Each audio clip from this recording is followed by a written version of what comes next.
All right, what's going on, everybody? What's going on, New York Giants fans?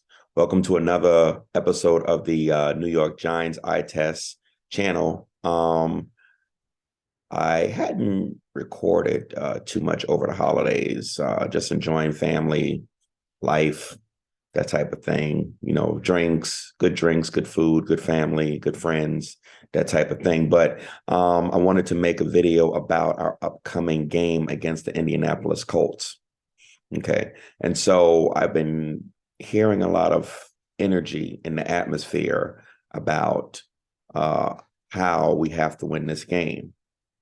Okay. So I just gotta say I'm really tired of that shit, right? We gotta win this game. Of course we gotta win this game. Okay. We had to win these games. These games were supposed to be won all the way back to Detroit. Okay. So quit saying, oh, this is a must win. They are all must win games. Okay. We have been struggling to pull out wins. Okay. And we did pretty good. Okay, against Washington. But when we played the Minnesota Vikings, um, well, I mean, I can't even be mad. I mean, I'm gonna be real with you. I'm not even mad.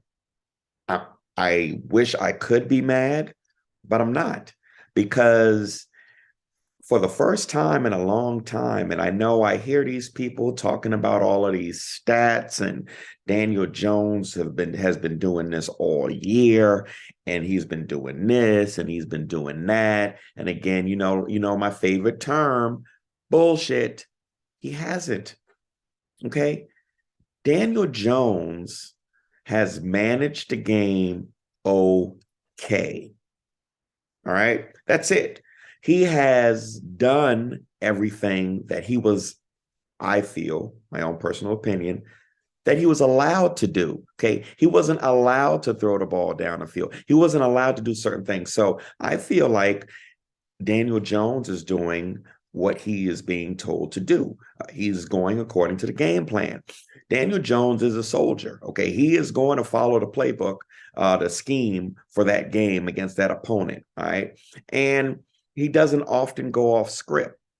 So I have to say that the game, and we'll get to the Colts in a minute, but the game against Minnesota was really the first game that I saw him have the freedom to sling the ball. I mean, think about it. Think about it. What do we normally do? Run on first, Barkley. Run on second, Barkley. Third and long. Guess what? Guess what this is? This is a pass play. I mean, and then it was a third and long. Okay. And then the routes, the wide receivers, say it's a 3rd and 7. The wide receivers ran they ran a 5-yard route. Okay. Or a 3-yard route. Okay. Daniel Jones gets pressure because it's a third and long situation. Opposing defenses smell blood in the water. What do? They pull out all the stops and rushing the passer.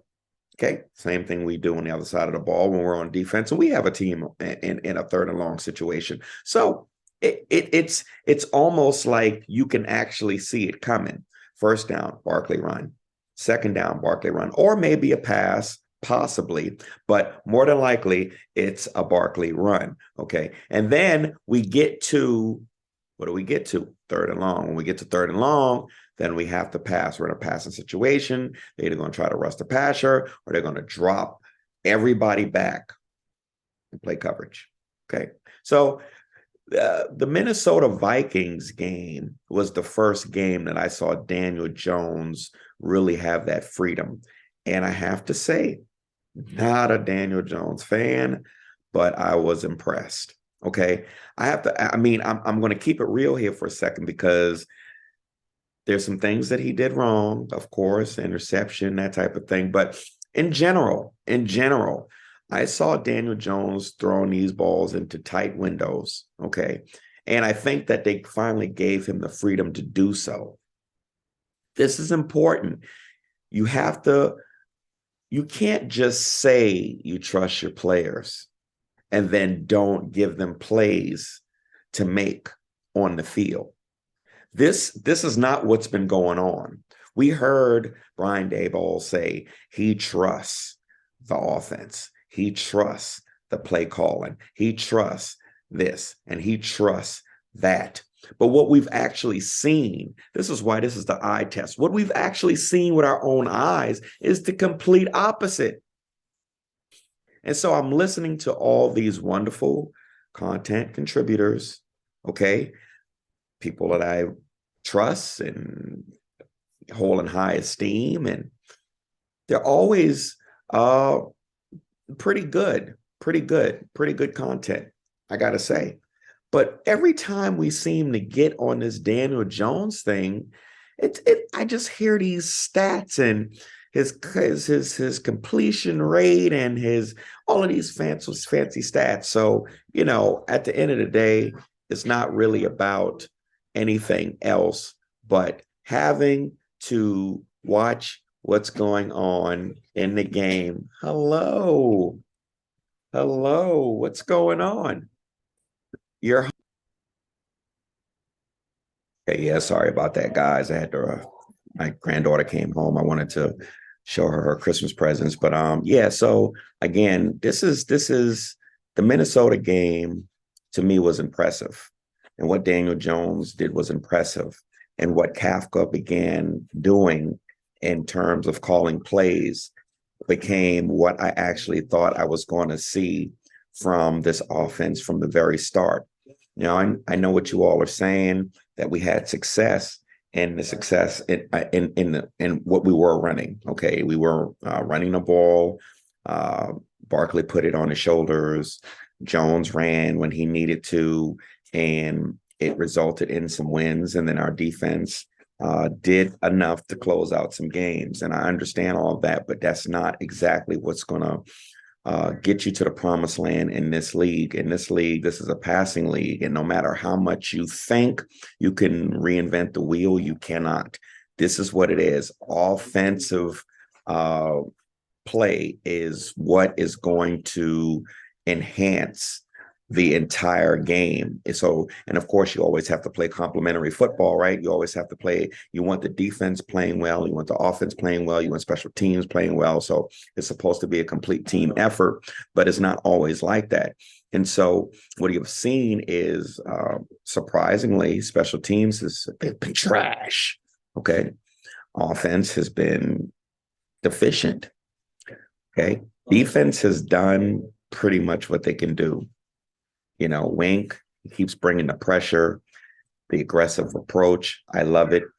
Even when we get burnt, I don't even care. I love the aggressive approach because the New York Giants have always had a pretty aggressive defense. Okay. So now it's just time to get back to that defensive standard of being dominant. Okay. And then we can go back to the offense, and we need the offense to start being more vertical. And that's what we saw in the Minnesota game. Okay. So I was happy with what Jones did. I was happy with Kafka and how he began the journey of some passing play calling on a consistent basis, not just when he had to, really mixing it in. And so when you get to the Indianapolis Colts, I don't care what people say, they're going to be a worthy opponent. Okay. They're an NFL team. They have nothing to lose, but they have pride. Okay. And that is a dangerous mix. And if we come out and we start to play and we start to shoot ourselves in the foot, I can guarantee you one thing for certain: we're going to lose this game. If we don't come out and we don't play hard, if we don't start playing the way Kafka began with his offensive play calling, if we go back to running on first, running on second, and then throwing the ball on third and long for 5 yards when we need 7 yards, it won't look good. Okay.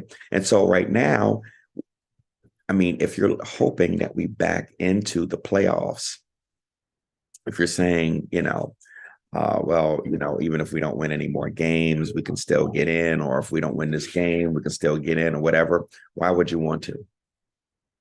Why would you want to? Why would you want to? I mean, I understand to say that in the first year, Daboll got us to the playoffs and that we can build on that. That's a good thing to say. Everyone's going to be saying that, right? I already think Daboll has done an excellent job. Okay, I don't need to back into the playoffs and then lose the first game of the playoffs and get embarrassed like Philly embarrassed us. I don't need that to say that I think Daboll and this organization is headed in the right direction. I don't need that. Okay. What I would like to see is because for me, the jury's still out on Daniel Jones. The kid plays hard. He wants to win. He has a top-notch work ethic. He has great character, but does he have what it takes to get us over the hump? And for me, the jury is still out. Okay. I don't care. Uh, uh, I'm going to wait till after the season and judge him. But these games that are coming up are crucial. And if he can make plays in these crucial times and not throw that crucial interception or not have that crucial fumble, if he can do it with his arm, and his legs, then I'm willing to say that, okay, we can sign him for a reasonable amount. Okay. What's reasonable? $20 to $25 million a year. Okay. I'm not paying him $30, $40 million a year. Okay. Because I'm still not sure. So we can beat the Indianapolis Colts, but we just have to play another good game. Okay. We have to really do our best to get the ball vertical. Our wide receivers actually caught the ball. They actually caught the ball most of the time. Richie James had a drop and Hodgins had a drop. And so, yes, we still had a few drops in that Minnesota Vikings game that was disturbing. But I feel like we started catching the ball. We started catching the ball in contested situations. And to me, that's progress. Okay, so we can beat the Indianapolis Colts. We can beat them, but we have to play an offensive game worthy of the NFL and not run the ball on first, run the ball on second, and throw the ball on third. Okay, and let me tell you, the Indianapolis Colts, they look like us. They look like they really don't want their quarterback to throw the ball, no matter who that might be. Okay, because when they play us, it might be a different quarterback. I don't know who's going to be the quarterback. But it's irrelevant. Nick Foles was the quarterback last night. I watched that game last night. Nick Foles was the quarterback, and he was throwing a ball down the field. But prior to that, they were a running team, and that's all they wanted to do. And, well, you see the record.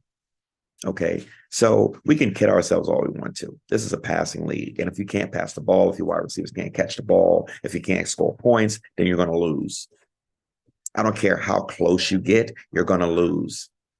So when we play the Indianapolis Colts, if we go vertical down the field, if we mix up these plays and keep the Indianapolis Colts defense off balance, if we're aggressive in our play calling on both sides of the ball, if we make plays, if our wide receivers catch the ball, if our front four get to the quarterback, so we don't have to rely on our secondary as much.